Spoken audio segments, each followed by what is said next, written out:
Dajahao. Good evening. I'm Jim Mockford, president of the Northwest China Council, and it's my pleasure to welcome you all and introduce our guest this evening.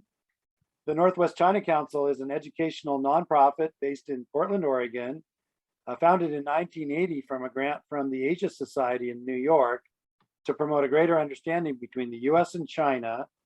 And we offer Mandarin lessons online now, China chats on Zoom, such as this one, and other events as well. This past year, we received a grant from the Oregon Community Foundation to support our program during the pandemic. So we want to thank them and our corporate members and all our members for their support. This program tonight is in webinar format, so the audience is automatically muted when you join. There is a Q&A button at the bottom of your screen, which you will be able to enter questions, and you can do so at any time. And we periodically monitor the Q&A and the chat line to relay information and questions to our speaker that we will have a session at the end of his talk. With that, let me introduce tonight's speaker, Doug Palmer. Doug grew up in Seattle, Washington, where he met and learned Kung Fu from Bruce Lee.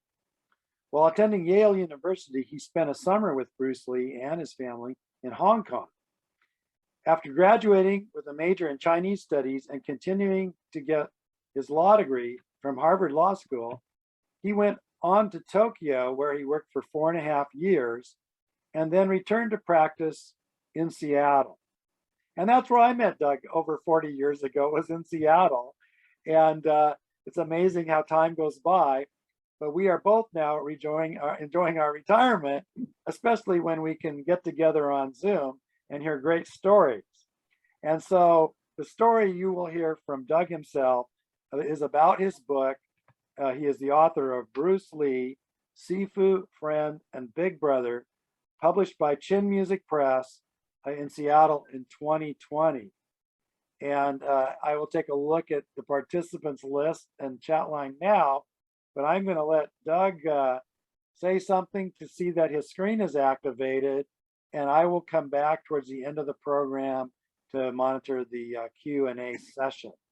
So Doug, welcome to Northwest China Council. Thank you. Thank you, Jim, for the nice introduction. And hello, everybody. I thank you all for signing up for this.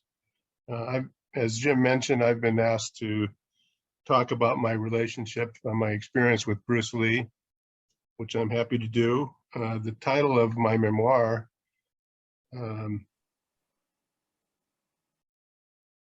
Sifu, Friend, and Big Brother, refers to the 3 aspects of our relationship. He was my Sifu, my teacher in the martial arts. He became a good friend, and he was like a big brother. He was 4 years older than me, and in many ways was like a big brother.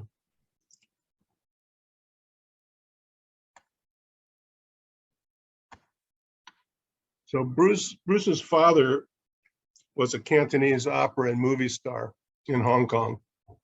His mother, and that is one reason that Bruce from an early age had an introduction to the movie business.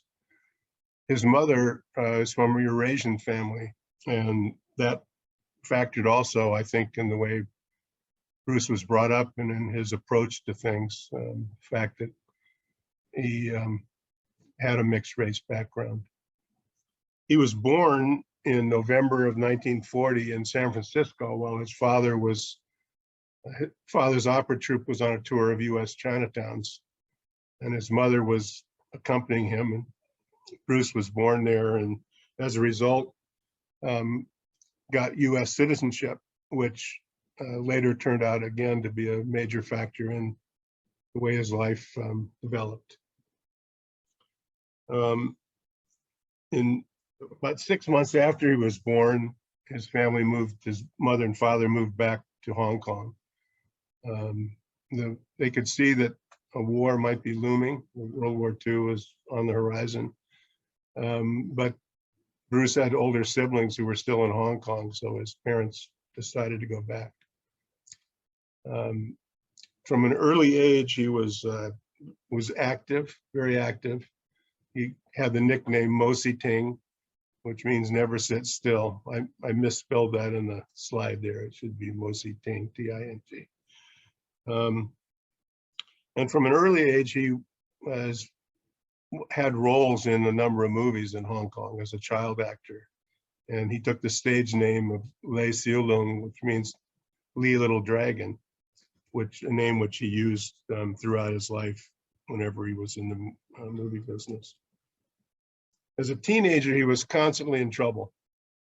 And in his mid-teens, so that he could handle himself better on the streets, he started learning Wing Chun from Yip Man. But he still continued to get in trouble. And in April of 1959, he got in a bit of trouble that such that his parents decided that he needed to depart Hong Kong. And since he was a US citizen, it was easy to ship him off to the US. So he was shipped off with $100 in his pocket to make his own way. He landed in San Francisco where he was born, but after a couple of months, he moved up to Seattle. Get to.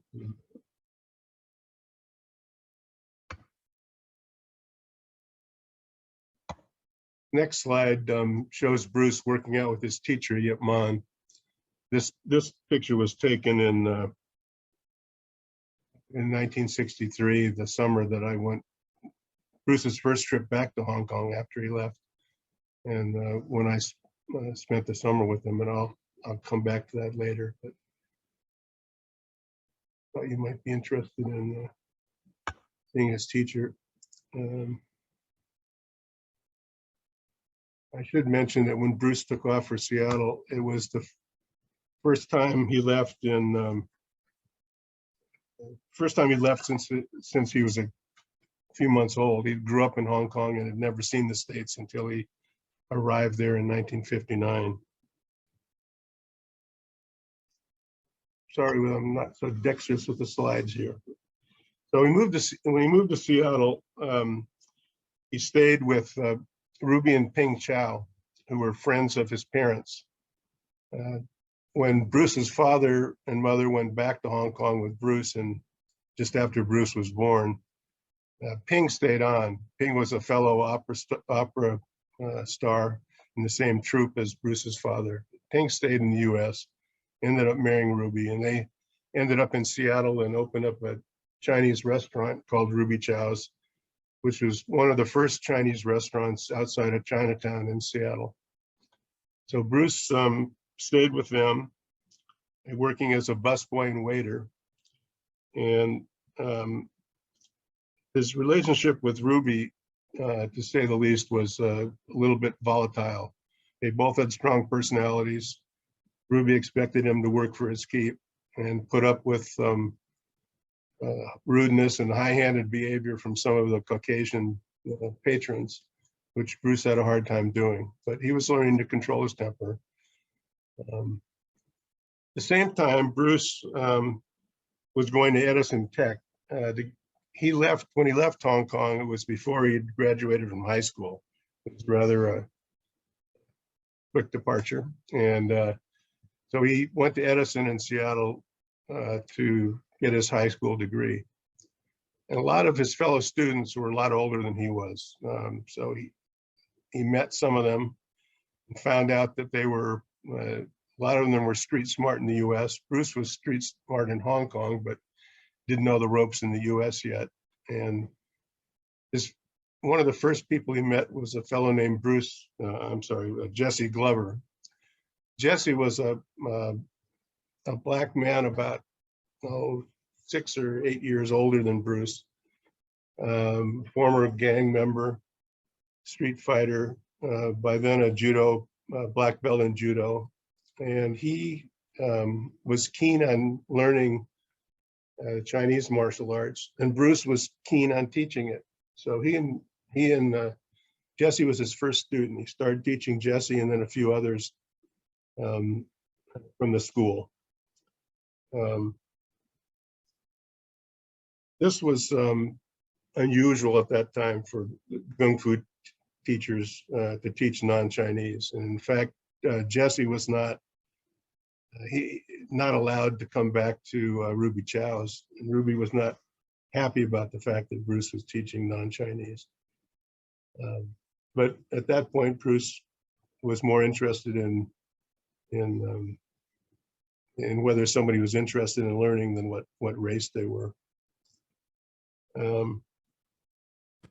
Another one of Bruce's students at the Edison Tech was a Japanese black belt in karate who was fairly tough in his own right and who did not like Bruce's proselytization of Chinese martial arts. And he kept pestering Bruce and challenging him. And finally, Bruce decided that he would accept the challenge. And so they met in a handball court in the downtown YMCA in Seattle each had a second. And the rules were, there were minimal rules and this is a bare knuckle match, which ended up lasting 11 seconds. Bruce knocked him out and cracked his skull. When the guy woke up, he asked how long he lasted, and the timekeeper looked at his watch and felt sorry for him, so he doubled the time to 22 seconds. But that was one of the only real matches that Bruce had in the States. In Hong Kong, he fought all the time, but he was learning to hold his temper and learning other ways of dealing with problems in the States. In the summer of 1961 is when I first came across Bruce, knowingly anyway.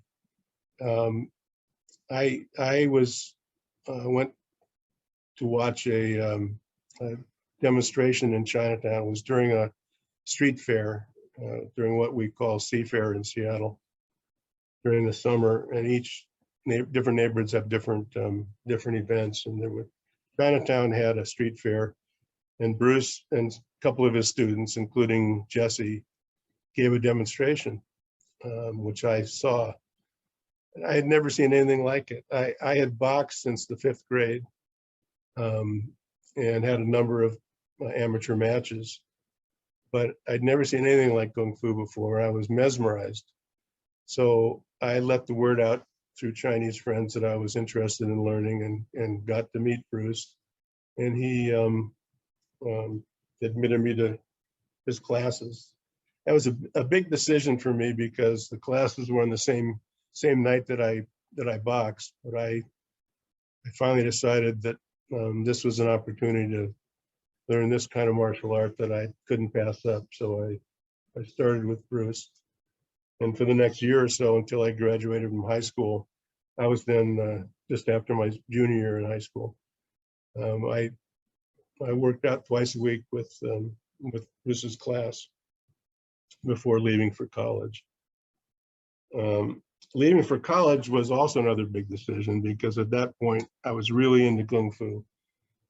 It was hard to go away. I went back east to Yale, and I finally decided to go. But when I came back on vacation, I would resume classes.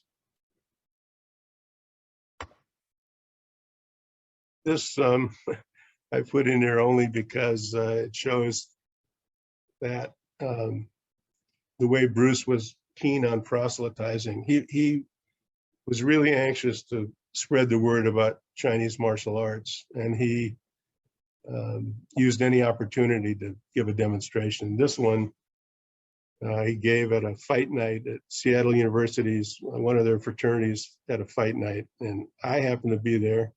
See my name there. I was the first fight of the evening.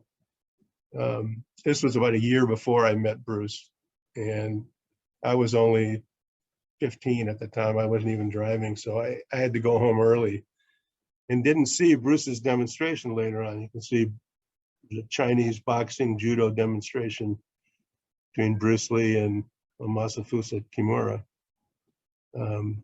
And I didn't see that or hear about Bruce at that time, but I found out later that he gave a demonstration the same night that I had a boxing match.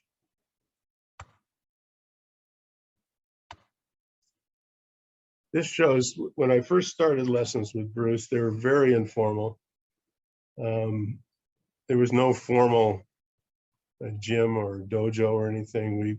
At this time, the class met and worked out in the backyard of one of his early students, a fellow named Leroy Garcia. Leroy lived outside of Seattle in a log cabin that he built, and the yard was mostly dirt, as you can see. And we just worked out in the yard. The next class, after Leroy's, was an open air garage in Seattle. Again, the rent was free. We just worked out in the garage. It got kind of cold in the winter, but at least we didn't get rained on. This shows another same garage. You can see how we lined up and did worked in techniques with opponents. This is a picture of the early class. Sorry. To me, this is an interesting for a couple of different reasons. The first thing is it shows how informal the classes still were. Everybody's in street clothes. If you didn't know who Bruce was, you'd be hard pressed to point him out as the teacher in the class. It also shows the diversity of the classes as he was teaching them then. Black, white, Asian, Japanese, and Filipino, as well as Chinese. He didn't care as long as you were interested. This was in contrast, as I mentioned earlier, to all the other Kung Fu schools in the United States or anywhere at that time, who were very reluctant to teach anybody outside the Chinese community. You can also see the diversity in age in the class. Bruce was, most of the students were older than Bruce, some by many years. You can also get a sense, perhaps from this picture, that a lot of the students had been around the block a number of times. Some of them were very proficient martial artists in their own right, black belts in judo, boxing champions, etc. You can see Bruce standing there. That's Bruce, and that's Jesse Glover, his first student behind him. That's me behind the other shoulder.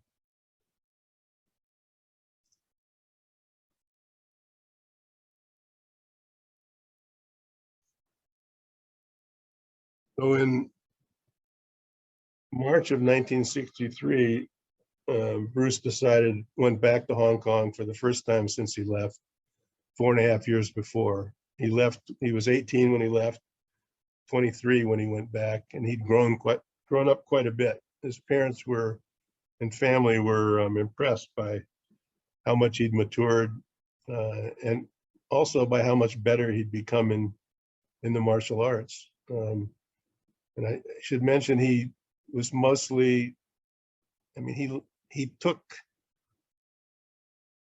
pointers from anybody he could, but he was very good at grafting them into his own style, and he practiced whatever he learned. So it wasn't long if he learned something from somebody before, he was usually better at it than the person who taught him that. I was just finishing up my freshman year in college, and Bruce invited me to join him in Hong Kong and stay with his family, which I jumped at the chance. And so I went over in June right after my freshman year. Hong Kong at that time was experiencing a drought. It was also had a lot of refugees from from the mainland that were there. Bruce's family lived in an apartment. There were no air conditioning because of the drought. They had running water, but they couldn't run the faucets. They could only run the faucets a few hours every 4 days. And so they filled up everything in the apartment, the bathtub, every bucket, every pan and pot with water to use. For baths, we had a curtained off corner on the veranda with a little small bucket of water and a sponge, and that's what we used for our baths. I was not used to the heat or the mugginess at that time, but I got used to it that summer.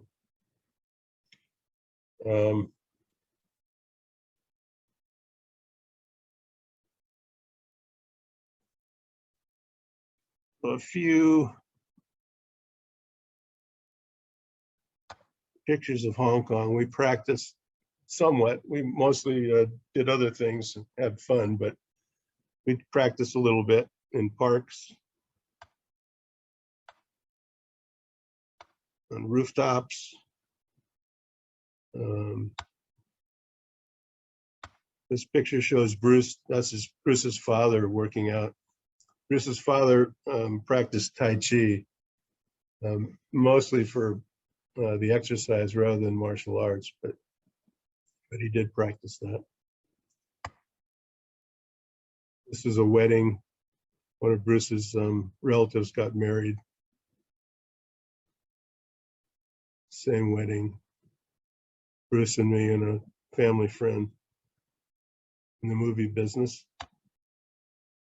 This I show just to show Bruce liked to goof around, and he and his younger brother, Robert, right there. Bruce didn't smoke, but they've got cigarettes in their mouth and sunglasses on just to try to act like pretend to be hoodlums for the picture. Another picture of Bruce and me and some of the movie people.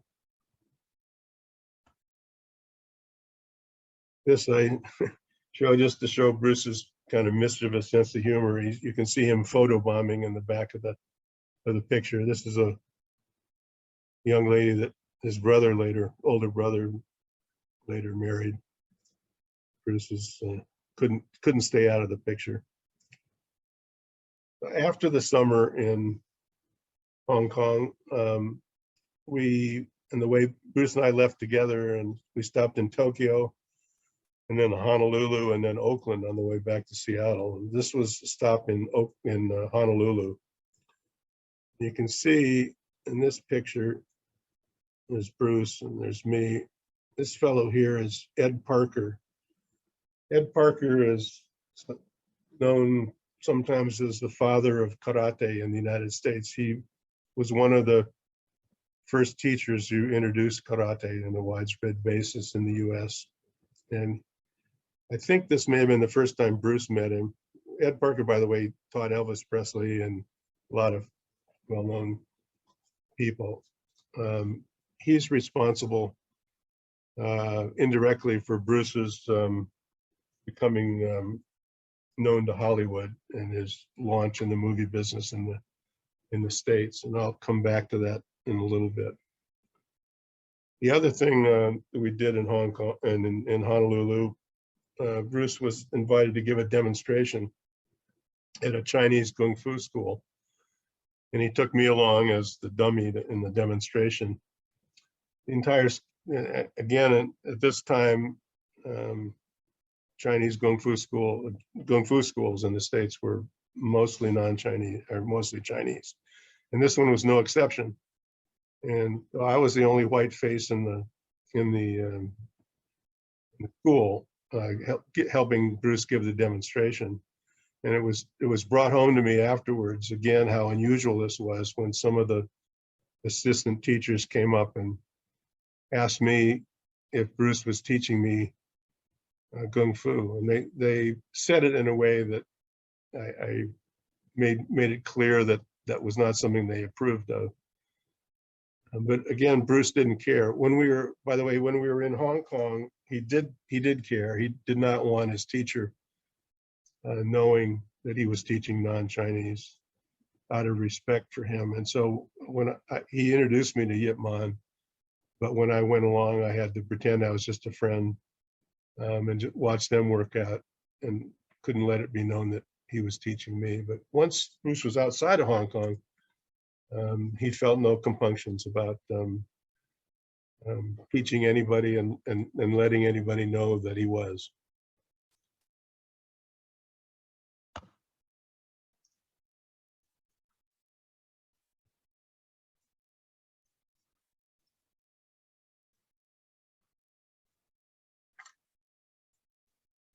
So back in Seattle,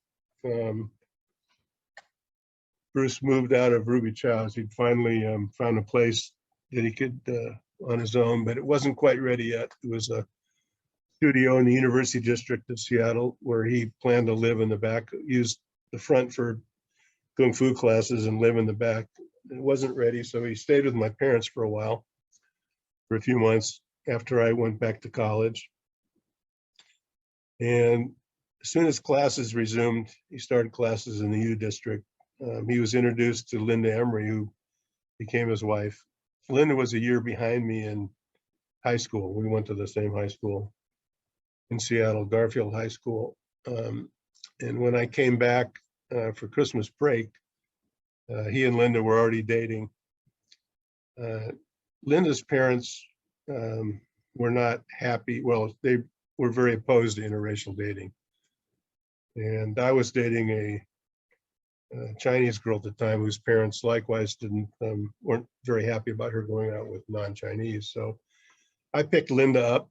They were very happy that she had a date with a presentable guy who was going to Yale, and Bruce picked up my date, and then we switched in the car. I should mention this, some of you will recall, this was a time in the United States that were in, the South was still segregated. There were still white and black bathrooms and swimming pools, etc. So drinking fountains. Even Seattle, which didn't have segregated public facilities, had substantially segregated neighborhoods. And again, interracial dating was not common then.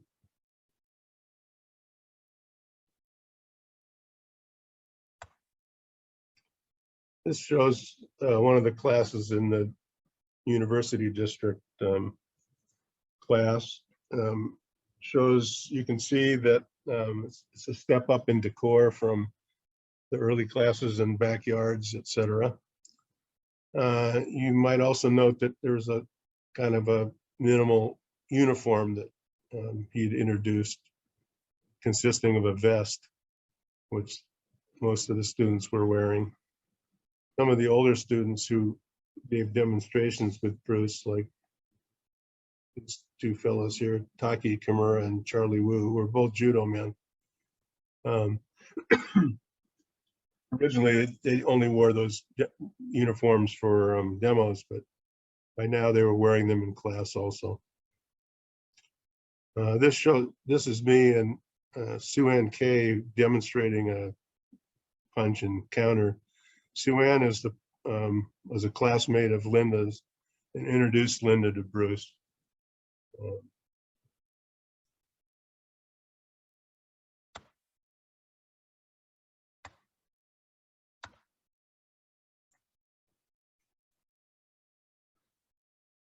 So by early summer of 1964, Bruce decided to move down to Oakland.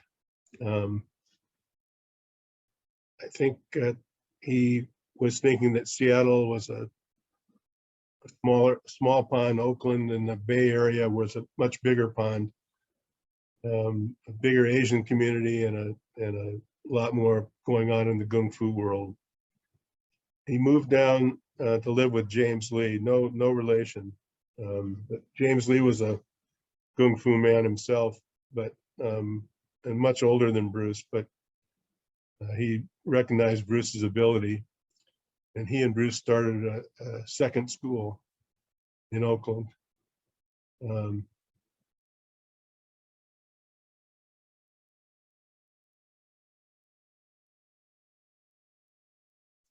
in early August of 1964, Ed Parker, who I showed earlier in the picture in Honolulu, held his first international karate championship in Long Beach.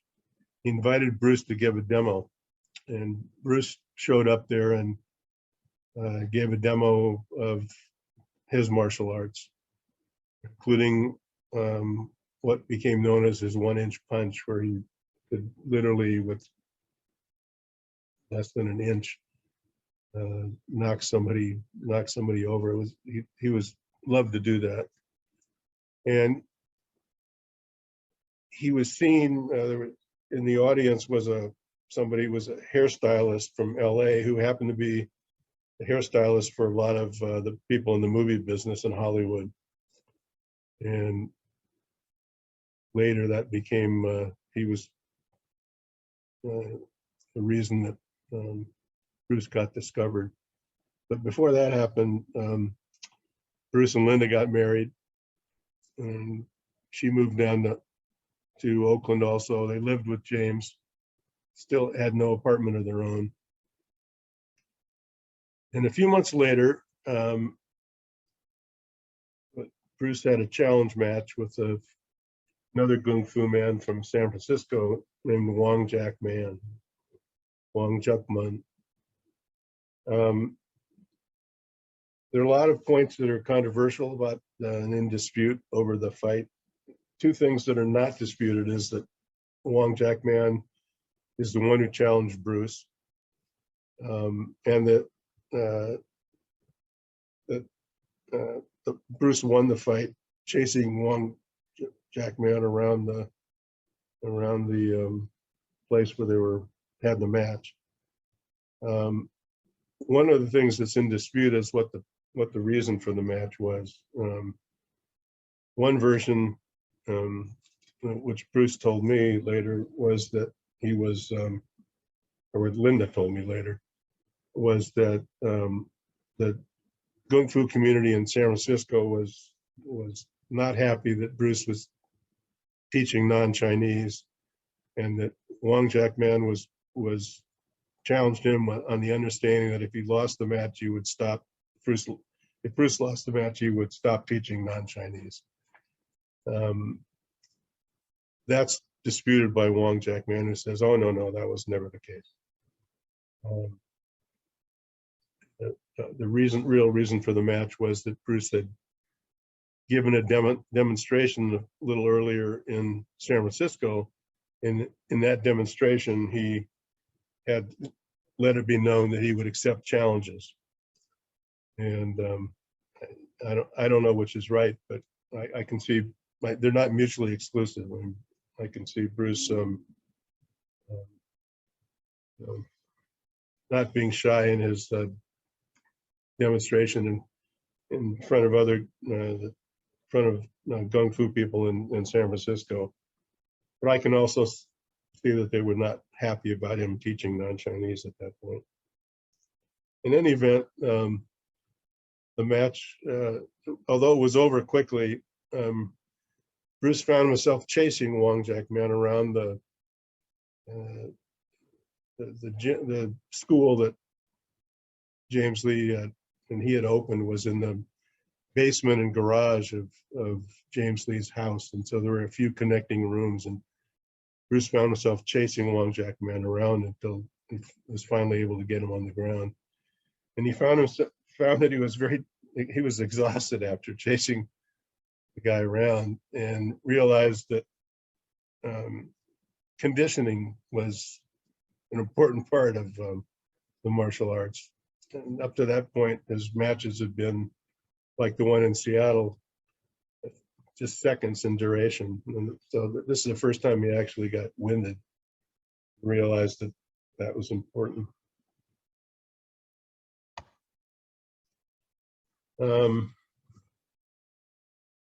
Shortly after that, early the next year, Bruce, out of the blue, got a call from Hollywood asking him to come down for a screen test. It turns out that a movie producer named William Dozier was developing a new TV series that he was intended to call Charlie Chan's number one son. He was looking for somebody to play the part, but he couldn't find any Asian actors in Hollywood that he thought filled the bill, that were martial artists and et cetera, et cetera. And he apparently was talking to his hairstylist about that one day, and the hairstylist remembered the demonstration that Bruce had given at Ed Parker's karate tournament. And he said, well, I may have just the right guy for you. And so William Dozier, they called Bruce up and invited him down for a screen test. And he went down. They liked what they saw. They optioned him for a year. But the new series dragged out. And the year went by. Bruce, there still didn't have a show. Bruce was kind of marking time in Oakland. He, for a while, returned. He went to Hong Kong to introduce Linda. By then, he had his first son, Brandon. Introduced them to his family. Returned, and he and Linda went up to Seattle and lived with Linda's parents for several months. Then they moved back to Oakland for a few months with James Lee again. For a whole year, they killed doing this, waiting for the TV series to start. Till early March of '66, the network rejected the number one son project. But Dozier had the idea of a new role for Bruce, playing Kato in the Green Hornet. And he convinced Bruce to take that. So he and Bruce and Linda moved down to Los Angeles and started filming with the Green Hornet. The Green Hornet ran for 26 episodes for a year, almost a year, and was quite popular. But after that, pickings were slim. Bruce had opened the third Kung Fu school in Los Angeles, but he didn't make much money from that. He picked up a few bit parts. One of them was Marlowe, a film that James Garner starred in. Bruce got a bit part in that. A few other bit parts here and there. He picked up some well-known private students for private lessons, Steve McQueen, James Coburn, etc. Kareem Abdul-Jabbar. But again, he didn't make a lot of money. And so several years of having a hard time making ends meet went by.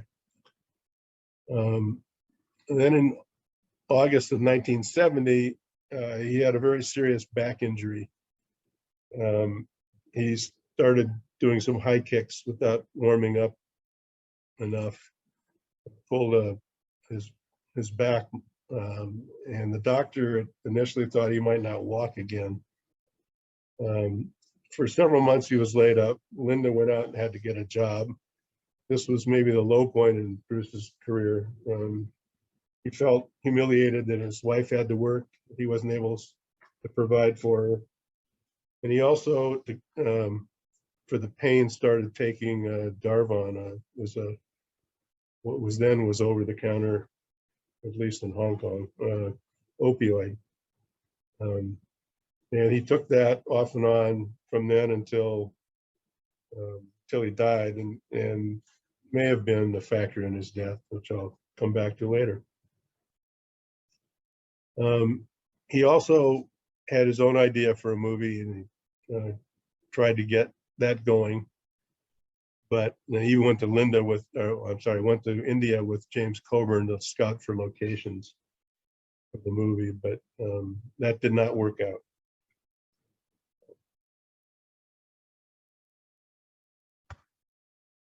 So with his movie project going nowhere and nothing else imminent in Hollywood, Bruce started exploring opportunities in Hong Kong.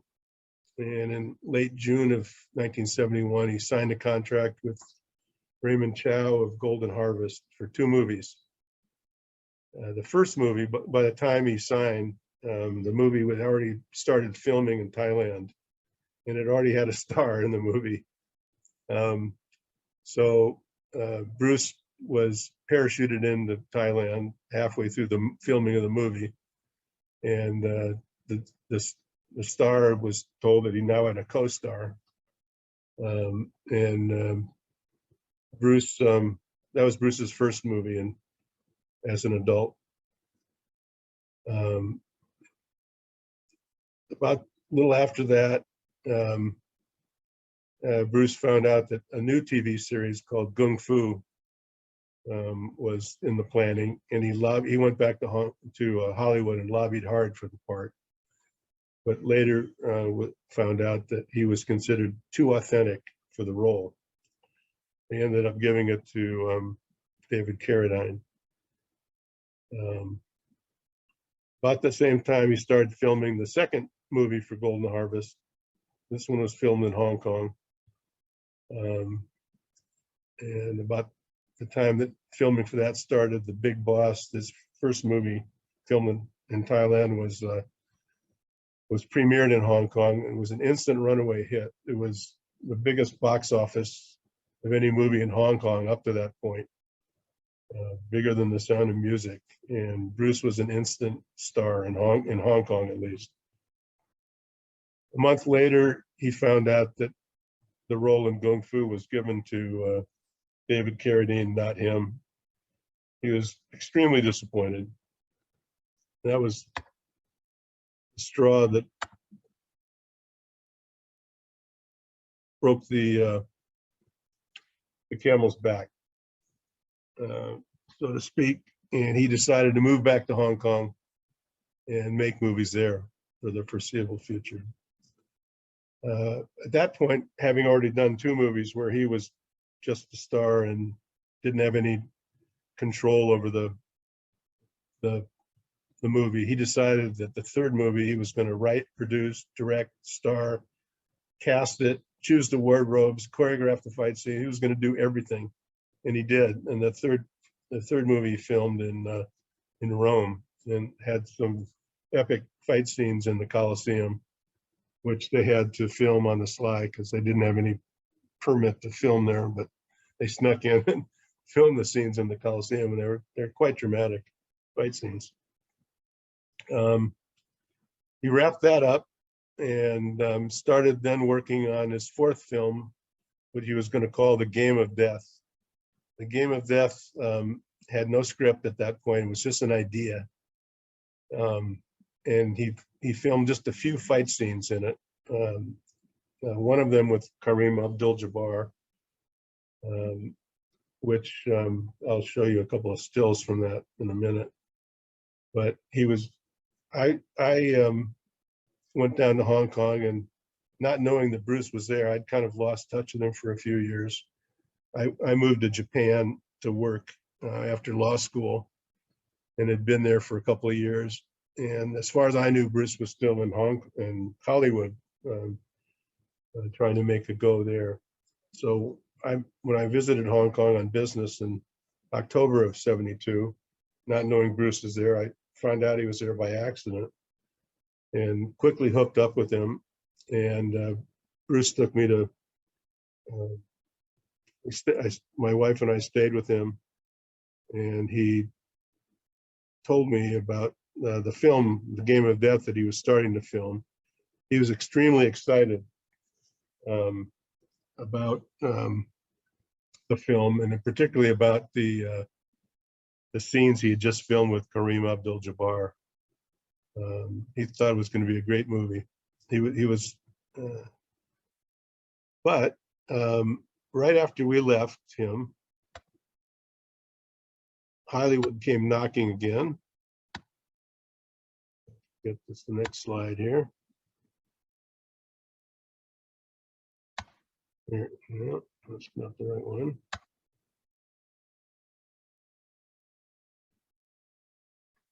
So Hollywood came knocking, and Bruce signed a contract with Warner Brothers to do a joint production. Raymond Chow's company and Warner Brothers did a joint production for a movie called Enter the Dragon. And Bruce started filming that in the end of '72. and he worked very hard on it, but he was exhausted by the filming. There were a lot of problems with this in the filming of all kinds, and by the end of filming in March, he was exhausted. And a couple months later, while looping dialogue for the movie, he suffered a seizure. He later said he felt he was close to death at that point, but he recovered. He had a doctor surmised that he had a brain edema. And when he learned that Bruce had taken some marijuana before, he opined that perhaps that was the reason. Bruce didn't want to hear that, and he and Linda flew to Los Angeles for a second medical opinion. Was given a clean bill of health, was assured that marijuana was probably not the cause of it. So Bruce thought all was well, but over the next couple of months, by all accounts, he was not the same Bruce. He was suffering mood swings and other issues that, he, in July of that year, he was failed to wake up from a nap. He and Raymond Chow and an actress who was going to have a role in The Game of Death, which Bruce was then refocusing on, met at her apartment. Raymond Chow left and they were going to meet him for dinner later. Bruce took a nap and didn't wake up from it. And again, it was a brain edema. There was a lot of speculation over what caused that, not clear. There were all kinds of rumors. But maybe Linda thinks that the over-the-counter opioid that he was taking for his back pain may have been a factor. If you look that up, you'll apparently some of the side effects can be seizures and mood swings, etc., which Bruce certainly showed signs of. But in any event, nobody really knows. But he was gone suddenly. A month later, The Enter the Dragon premiered in Los Angeles, and Bruce almost overnight became an international superstar. So he never finished, unfortunately, never finished The Game of Death. It was later finished by Raymond Chow, who spliced in other actors and other fight scenes, but he used the 2 or 3 fight scenes that Bruce had filmed before he died. And the one with Kareem Abdul-Jabbar, I think that Bruce was proud of, and you can see why. I mean, Bruce loved the challenge of going up against other martial artists, and particularly guys who were bigger and stronger than him. And the scenes with Kareem Abdul-Jabbar certainly show that. And with that, that concludes my talk, and I'm happy to answer any questions, or hope you all weren't too bored by the presentation. Thank you so much, Doug. There we go. I see the screen with all our faces now. And I want to say to our viewers, you only heard part of what's in this book. So please check it out. If you look at the Chin Music Press publisher's website, there's information there, but you can find a place to buy this book online or at a bookstore of your choice. And, you know, it's got some great pictures. Some of these could lead into a question from me. I do have a question to ask you, Doug. I want to thank John Wong, our executive director, for helping produce the program this evening. And as I look in the chat line, there's quite a few comments. And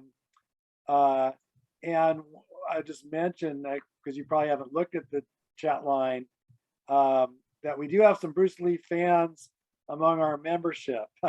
So I know that they are really delighted to hear this kind of personal, story of your life with Bruce and in Seattle and in Hong Kong. To begin the questions, I'll ask you the one that I had just written down here about the origins of Kung Fu. Was this something that came from Shaolin monks and then passed down to the eventual teachers of Kung Fu in Hong Kong, or where did the Kung Fu originate? Well, it's kind of one of those things that's lost in the mists of time, but some people think it may have come from India originally, as Buddhism did.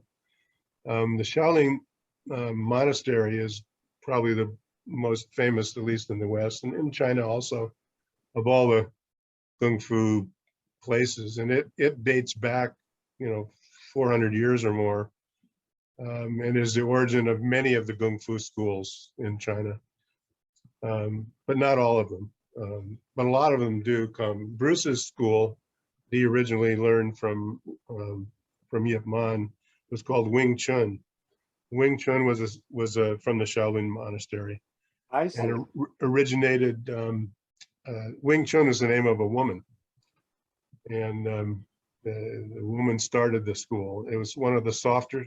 With some Kung Fu is sometimes divided into hard schools and soft schools, and the soft Wing Chun is considered a soft school, as is Tai Chi, and it's deflects punches rather than blocks them with hard blocks. And it was one which supposedly Wing Chun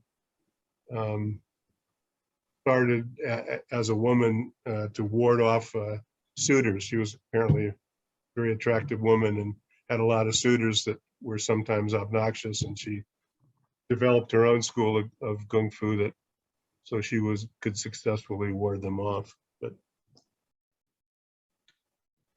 I have a question from Luxie, which is, having met Yip Man, how do you feel about the current Yip Man movies?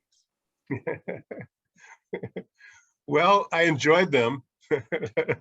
I enjoyed them very much. I think, as a lot of Hollywood movies say, based on or loosely based on.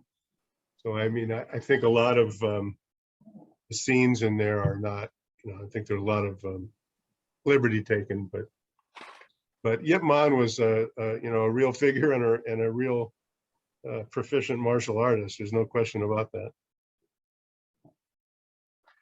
So I want to mention to our audience that there's an exhibit at the Wing Luk Museum in Seattle where I got this great pin, right?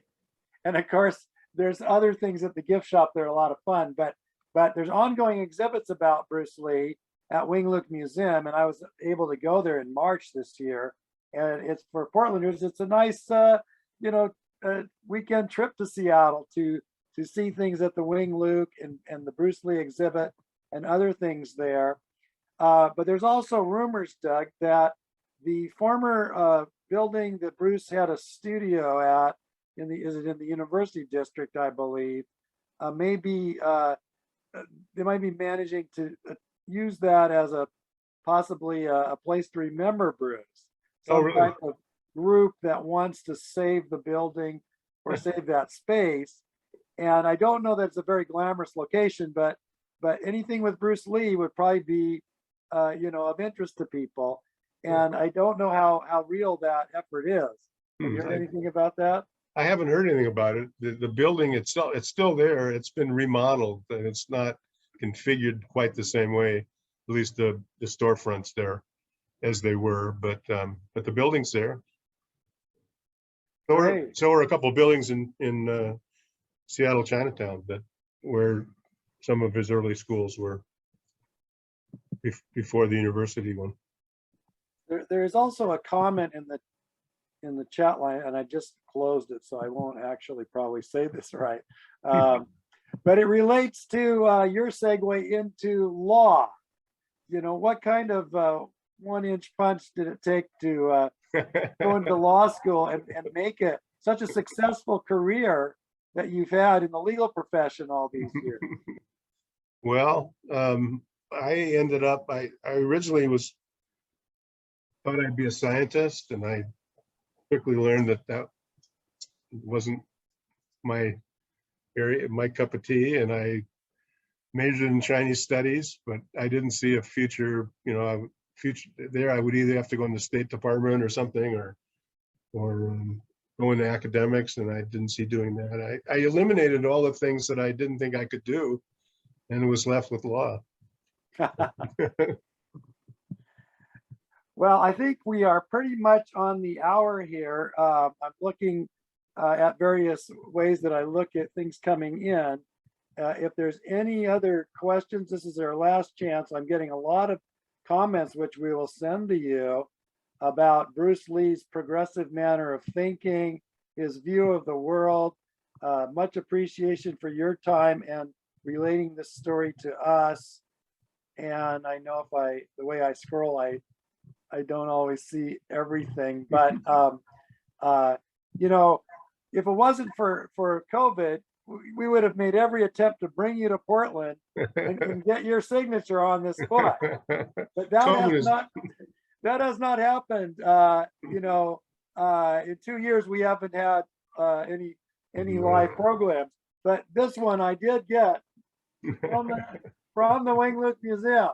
So if you want an autographed copy of Doug's book, talk to those guys. And it's a real resource for the entire Pacific Northwest. You know, it's not just the Seattle Museum. I think, you know, we all want to trade the stories we have in our respective communities, both Portland and Seattle, which both have historic Chinatowns, Chinatown museums. We have Lan Su Chinese Garden here, and Seattle has great resources. And you're one of them, Doug. It's been well, I appreciate awesome that you could share your time with us tonight. Well, it's been my pleasure. And John will then be the official ender of this when he sets the leave button. Let me check one more question, but I think we know this answer, but Just Jung asks, is Bruce's grave site in Seattle? Yes. Yeah. And his son. He and his son are buried together.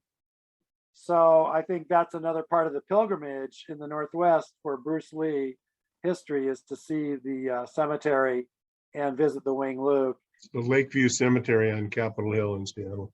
Yeah, yeah.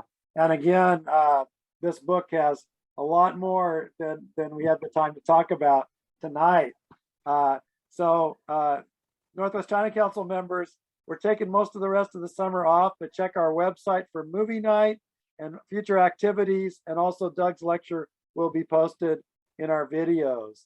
And with that, Doug, thank you so much. Thank you. And thank you all.